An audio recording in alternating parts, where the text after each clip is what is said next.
Bismillahirrahmanirrahim. Assalamualaikum warahmatullahi wabarakatuh. Selamat pagi anak-anak. Apa kabar semuanya? Mudah-mudahan kita semua senantiasa diberikan kesehatan oleh Allah Subhanahu wa Ta'ala. Anak-anakku, hari ini bertemu lagi dengan Ibu pada mata pelajaran Bahasa Arab. Pada pertemuan sebelumnya, kita sudah membahas tentang al-istima, teks bacaan yang ada di dalam buku paket. Pada pertemuan kali ini kita akan membahas mubtada dan khobar. Apakah kalian pernah belajar tentang mubtada dan khobar? Atau sebelumnya kalian pernah mendengar materi tentang ini? Jika kalian sudah mendengarnya, di sini Ibu akan sedikit mengulas kembali. Dan apabila kalian belum pernah mendengarnya dan belum pernah mempelajarinya, mari kita sama-sama untuk belajar. Silahkan kalian dibuka buku paketnya dan catat hal-hal yang tidak ada di dalam buku paket. Langsung saja. Yang pertama, pengertian mubtada dan khobar. Yang pertama mubtada dulu ya. Dalam bahasa Arab, al-mubtada'u huwa al-ismul marfu'u al-'ari anil awamili al-lafziyati. Mubtada adalah isim yang dirofakan yang kosong dari amil-amil sebangsa lafaz. Di sini kalian bisa lihat dirofakan. Rofa itu salah satu cirinya adalah dhammah ya. Kemudian khobar, wal khobaru huwal ismul marfu'u al-musnadu ilaihi nahwa qaulika zaidun qaimun wazaidani qaimani wazaiduna qaimuna. Khobar adalah isim yang dirofakan yang disandarkan kepada mubtada. Ya, jadi mubtada itu adalah isim yang dirofakan yang kosong dari awamil sebangsa lafaz, sedangkan khobar itu adalah isim yang dirofakan yang disandarkan kepada mubtada. Di mana ada mubtada, di situ ada khobar. Nah, langsung saja ke contoh biar kalian lebih paham. Al-masjidu wasi'un. Masjid itu luas. Al-masjidu itu muzakkar. Wasi'un adalah khobar, mubtada, juga muzakkar. Nah, lihat di catatan. Apabila mubtada muzakkar, maka khobar juga harus muzakkar. Dan bila mubtada muannas, maka khobar juga harus muannas. Lalu Ibu, apa perbedaan muzakkar dan muannas? Salah satu cirinya, muzakkar itu tidak berakhiran ta marbutoh. Ta marbutoh itu tak yang tertutup, sementara kata yang berakhiran ta itu disebut muannas. Lihat di contoh. Al-masjidu wasi'un, apakah ada ta marbutoh di sana? Karena tidak ada, maka disebut muzakkar. Sehingga kalau mubtadanya muzakkar, khobarnya juga muzakkar. Tidak bisa al-masjidu wasi'atun. Harus al-masjidu wasi'un.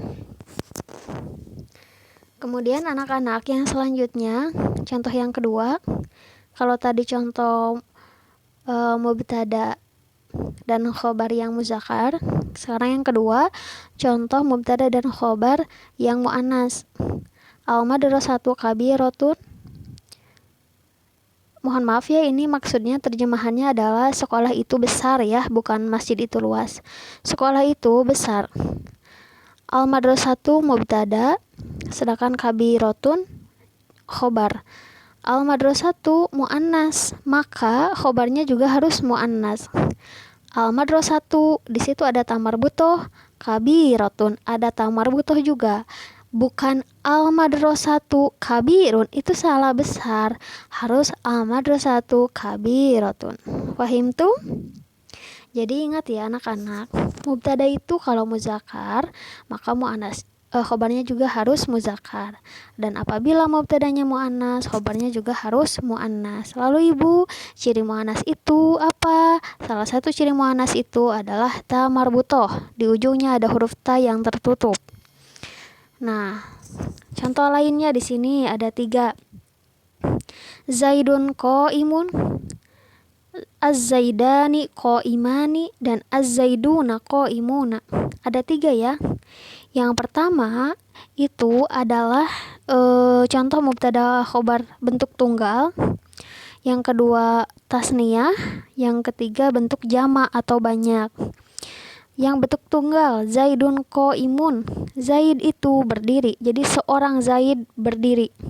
Az-zaidani qaimani, kedua Zaid berdiri. Jadi ada 2 orang Zaid yang sedang berdiri. Kemudian az-zaiduna qaimuna, banyak Zaid atau beberapa orang yang namanya Zaid berdiri. Nah, ini harus disesuaikan ya. Kalau mubtadanya tunggal, maka khabarnya juga harus tunggal. Contoh, Zaidun tunggal kan atau mufrad, maka qaimun juga tunggal. Dan yang kedua az-zaidani itu tasniyah, maka khobarnya juga harus tasniyah, qaimani bukan qaimun, karena qaimun itu tunggal. Terus yang ketiga itu adalah jamak, az-zaiduna, maka khobarnya harus jamak lagi, qaimuna. Nah, anak-anak seperti itu ya, fahim tuh. Nah, yang selanjutnya bisa kalian lihat di tabel di buku paket. Ada kata sifat. Yang pertama wasi'un, yang kebalikannya adalah doyikun. Wasi'un itu luas, doyikun sempit.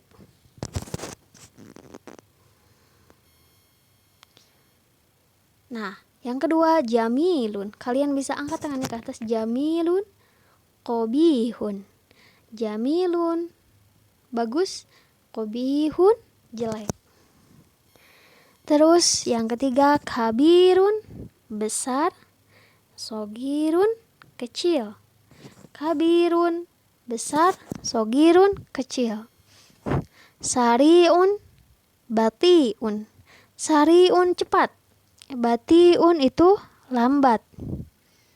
Kemudian ba'idun, qoribun. Ba'idun jauh, qoribun dekat. Jadidun baru, qadimun lama.